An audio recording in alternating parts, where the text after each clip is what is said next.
I am way more chill than you are. You're not off the hook. What about you? Are we planning on slowing things down? No. We're making changes? I know what you're doing. It's a loop that never ends? Whee! Globally. Welcome to Inside the Builder's Hut. Today's episode is a very special one. We'll be talking about the current state of Clash, where we're heading, and also answering some of the biggest questions from the community. I'll be joined by Clash of Clans General Manager, Sabrina. And no, we won't shy away from the hard and spicy questions. So let's just jump right in. Welcome, Sabrina. Really good to have you here with us today. Thank you. Before we jump into the hard, spicy questions, I think it's very good for players to know you a little bit better, like in a personal level. Okay. So first question, let's start easy. You playing Clash of Clans, and like seriously, are you in a clan, for example? How is your experience with the game? I do play Clash of Clans. Of course I do play Clash of Clans. And I've played for a very long time when it got released, of course. Then I took a break, of course, because life got in the way. So I'm not maxed out yet. I haven't been able to experience Dragon Duke, but I'll tell you this. I am in a clan. And I know that we're supposed to talk about the game, but I need to give them a shout out. So I'm gonna hi. Yes, thank you for being so patient with me. Do you have a favorite strategy, attack strategy? So there's two things, right? One, my dad has been playing Clash of Clans for 11 years. Wow. Every single day. He has his routine. He's gonna wake up, he's gonna have a black coffee, and then he's gonna get his iPad, right? And he's gonna play the game. So you can say runs in the family, and he's taught me a lot. But obviously there is a perk of this job, which is when I joined, I booked a meeting with the design team and I told them, all right, let's talk about funneling. Teach me funneling. Wow. And that was like revolutionary, right? For the 3 stars, that was revolutionary. It was guaranteed 3 stars for a very long time, which made me feel good about it. Obviously, I'm an E-Drags person. Yes. Okay. And if everything was up to me, we would have super E-Drags now. But I mean, you know, it's not up to me. But why? I've been asking for this as a join Supercell. I know. Where are the super E-Drags? I know. Hey, maybe one day. Maybe one day. We never know. I think like having a good strategy is so important in this game. And I learn more and more and more and more. And then we release new things, you keep learning more. But I'm still at E-Drags and I'm really on funneling. Like I think that's just the main thing for me. I don't know if that's good enough or not. I'm still doing E-Drags, so there's no shame there, not whatsoever. No shame. No. But if you guys have any suggestions, I am all ears. Please let me know if you have a better strategy. I am all ears. There is none, so don't worry. All right, okay, let's jump now to the hard questions. Oh, okay, fantastic. Okay, Sabrina, you obviously worked on different games before joining the team. Yep. So what are some key learnings you're bringing into Clash of Clans? Well, first of all, this is Clash of Clans, right? So I think it's the dream job for many people that work in the gaming industry. The key for me, and I think something that I've been carrying with me for a very long time, is so important for us to listen to our players. Being very honest, like I think that the beauty of and the challenge of the role is to understand not just what they say they want, but kind of understand how we want them to feel. It's all about player motivation. Like you want to build a place. Like we have the privilege of working on something in which we want people to have fun, right? It's almost like I'm gonna today obsess about how do I get people to have fun faster. I want you to wake up and want to spend time with us. And that's a very, very big privilege. So I think for me, the biggest learning here is how do you make sure that you balance a game that has been loved for so long, right? Has this incredible history that has been written. How do you help write a continuity or even a bigger history there? So I think understanding what players want and what they say they want, and how do we believe that we can evolve our systems and our progression and our rewards in a way that they're gonna feel that there's always something interesting to do is incredible. And then obviously, like, because we are Clash of Clans and we have this incredible community, as you know, we get to talk to the players, we get to talk to creators. Last week, the creators were around, and it was so incredible. Like, I managed to spend just a bit of time, like I think it was 10-15 minutes to just say hi to them and thank them for everything they do for us as well. So, like, again, thank you for not just for all the creators, but for all the players, because at the end of the day, I think our mission is to make sure that people choose to spend time with us. That's a privilege, right? Of course. Yeah. And as you said, they are helping us shape the game. Of course. Their feedback, everything they tell us, creators, players, the community. So as you said, creators being here was so nice, so valuable. I think it's the feedback they gave us, like already had an impact on our roadmap and everything we're doing. So it's incredible. Yeah. So I think we're very privileged with the players and the creators we have that play and follow us. There's no place like this village. Let's put it like that. Yeah, no, it's a good way to put it. Yeah.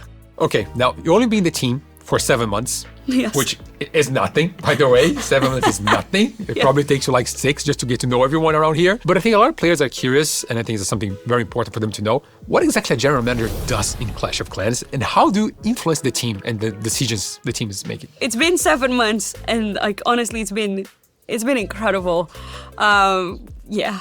Sorry, you can see the excitement. I know. When you say that, it just becomes real. And like, I can't believe it. Thing is, this is Supercell.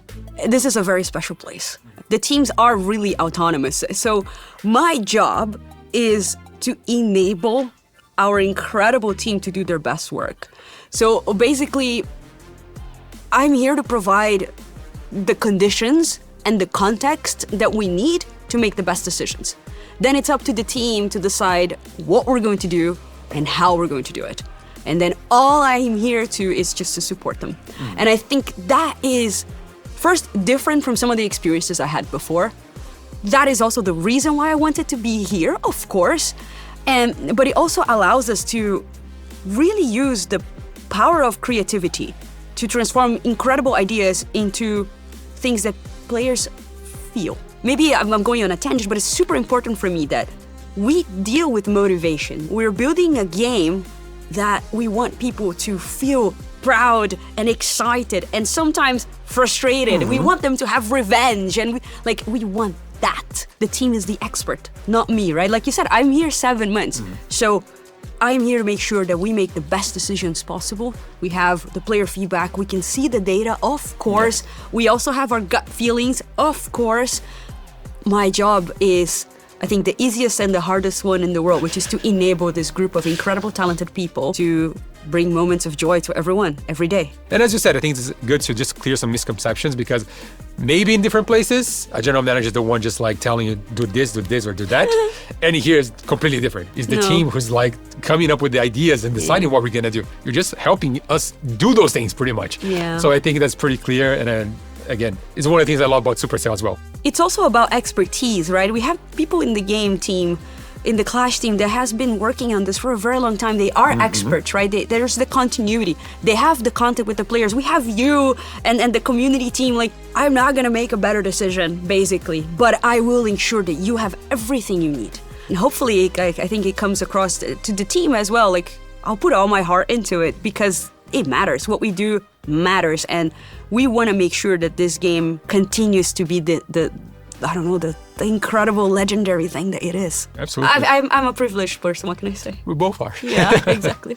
All right, so we collected some questions from our players, and there are a few topics that are coming up quite often lately, and one of them is concerning returning players. I think one of the issues right now for them is that if you come back to Clash after like a short break, you might be really far behind, especially when it comes to ores and equipment. Yep.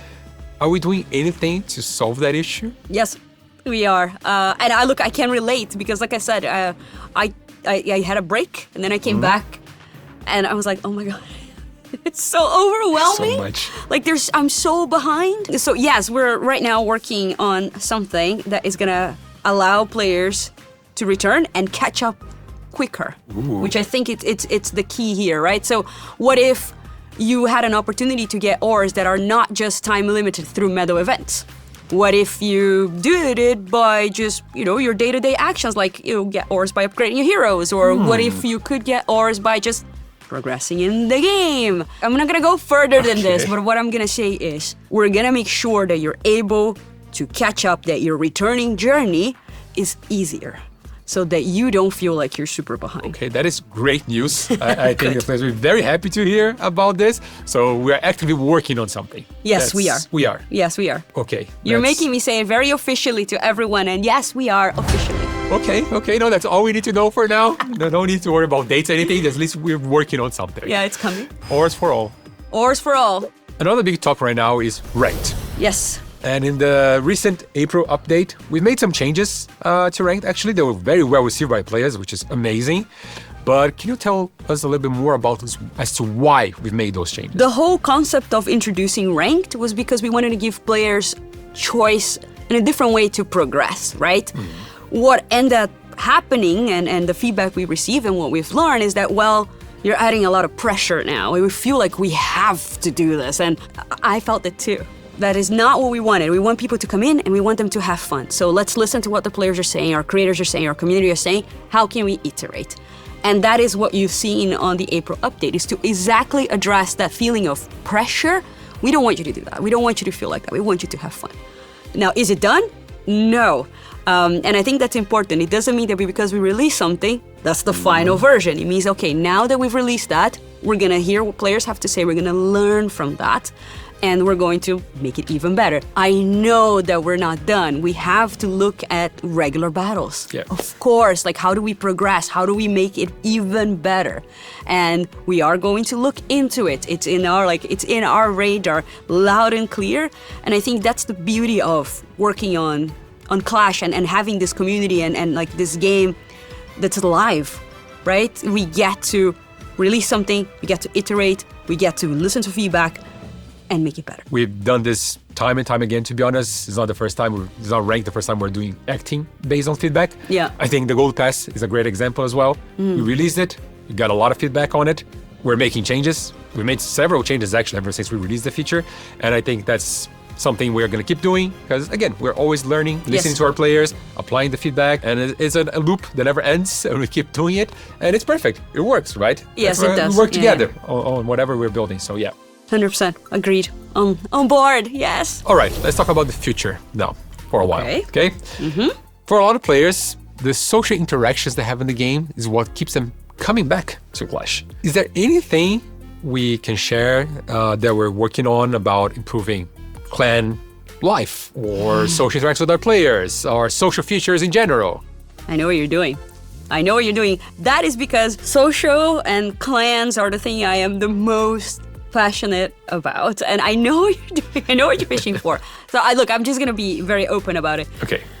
Clash is better together, and I've been repeating that in every single meeting that we have. I've been writing it down because I really believe that this is a place in which you can make meaningful connections, and I mean this in the best possible way. Like, I love my clan because I know some people there. My dad is there. Like, I'm emotionally connected to this, right? So yes, we're cooking something so that people can feel more connected globally, so that they can just like interact globally, so that they can feel like they can be safer globally. Like, but the reality is something really cool is coming, and I really cannot say because there's a whole plan about it, but I am very excited. Also because I think it's one of the biggest things that we're doing since I got here. I'm very passionate about this. As you can tell, I'm moving here because this is about connecting. This is about community. This game is about people. It's Clash of Clans, right? It is about people. It is about the connections you make. So we want to make sure that you're able to do those connections globally. I mean, those are amazing news. And again, very interesting choice of words as well, I must say. And I'm sure all of our players around the globe will be very interested to hear about this. So let's see what's going to happen. I don't know. Yeah. I don't know. I still don't know what you're talking about, but I'll wait and see. But I trust you. Yeah. Okay. Yeah. Something else we've been hearing a lot about lately in regards to the pacing of the game. Because with all this new equipment and now heroes being added and other things we're keeping added to the game, do you feel like things are moving maybe a bit too fast? So the question here is, are we planning on slowing things down? First of all, fair concern. Second of all, very fair question. Third of all, here's the truth. What we want is for the game to allow you to set your pace. And one of the ways we can do that is just, okay, we're going to slow it down. But if we slow it down, we're going to slow it down for everyone. Just like it feels fast for everyone, right? Instead of changing the pace of the game for the whole journey, we want to make sure that we provide a variety of events so that you feel like you can set your own pace. The reality is, you should feel in control of your progression. You should feel like we don't have the same amount of time to play the game. I am way more chill than you are. I have way more time. You're a busy man. But the reality is we want to make sure that we can give you events that you feel like it's meaningful for you, that you are in control of your pace. So the answer is no, we're not planning to slow the game down. What we're doing instead is providing new features and new systems and new events that add variety. And there's always something for you to do at all times. So basically now instead of like, oh no, I missed this event, I'm going to be so far behind because I had to, now the next event is in 2 months from now. And if I miss the next one, I'm screwed. But instead, now you're going to have a lot of different events. So if I miss this one, it's fine. I just join the next one that's going to happen, I don't know, next week or something like that. So it just give you more opportunities instead of just like limited, and then you feel the pressure to have to join that event. Otherwise, you're going to be behind. Yeah, that's exactly it. Like, there will be always time to clash. That's what I like to say. You clash when you want to. Yeah, you nailed it. That is the point. It's the agency, right? The player agency. And it goes back to motivation. So you're in control of your journey. What we want to make sure is that you don't feel pressured. Mm-hmm. The only pressure you should feel is getting 3 stars with your clan. Yeah, that's it. As I feel it. And doing your war attacks, please. Yeah. Donate your troops as well. Yeah. Okay, there's still some pressure there. All right, I have one last question for you. Okay. And I'll say this one is more important than any other question I asked so far. Okay? Okay. So here it goes. Oh my God. If you could be real life friends with a troop or a hero from Clash of Clans, who would it be? What? Wait, this is a big deal. I think obviously dragons comes to mind the first thing, but wait, no. Wait. I gotta give it to... Look. I mean, come on. It's the archer. It has to be the archer queen. Like, look at her. She's so cool. I would go to battles and raids and, look, fairy. She's perfect. I know. I know. I would definitely do that because she would be able to tear down walls for me. Mm-hmm. Like, definitely someone that would have my back. She would also tell me to stop talking when I need to stop talking. I think, like, yeah, dependable, reliable, strong, inspirational. Yeah, boss lady. She's the whole package. She really is the whole package. There's nothing bad to say about her. I know, exactly. Yeah. But you're not off the hook. What about you? Let's interview Fairy now. Okay. To me, it's easy because I thought about this before. Yeah, he made the question. And there's a reason. If you just follow our social media, maybe you understand. The Giant. I think he's a very chill guy. Just look at his smile and everything. I don't know. It just suits your soul. There's something about him that's just like, okay, I could see myself napping on his lap or something. I don't know. I am, there's a lot to process here. I love that information. But here's the thing. We're going to go into a whole discussion here, but like, I wouldn't want the Giant in my flat. Okay, because he would break everything. I know, he's a big also, dude. Like, my dog is this size, yeah? So like, what if, I think about it, you've just gone raiding. You just raided a village, you just came back. Like, you did revenge, you just came back. I want to be with someone that's going to be like, yeah, we clashed, yes, we did it. Full of energy, yeah. I feel like my queen here would do that. Maybe you're a guy, we need to go to bed, sleep. Yeah, but what if you lost the battle? He'll be the guy who'll be like stroking your hair, putting you down to sleep. I don't know. I don't lose battles. I don't know. I do. You don't lose battles. Okay, I do. I'm sorry. I do. No, I do. Now, I understand. What if the 4 of us hung out then? Okay, that's the perfect scenario. There you go. So you get everything. Yeah. Yeah. I like it. There we go. That's our next dinner plans. Sounds great. Sounds good, right? Yeah, 100%. Thank you so much for joining us today, Sabrina. This was lovely. Thank you. This has been so much fun. I want to thank you and the community team for giving me a chance to talk to the players and an opportunity. I want to thank the players for sending us their lovely questions. Actually, here's something for you that I built it myself. But here's something for you guys, so appreciate it. I also want to thank the team. Like, It's been a privilege. You've changed my life, and I really appreciate you all. Thank you so much. Thank you. Thank you. Thank you for watching, and we'll see you in the next episode of Inside the Builder's Hut.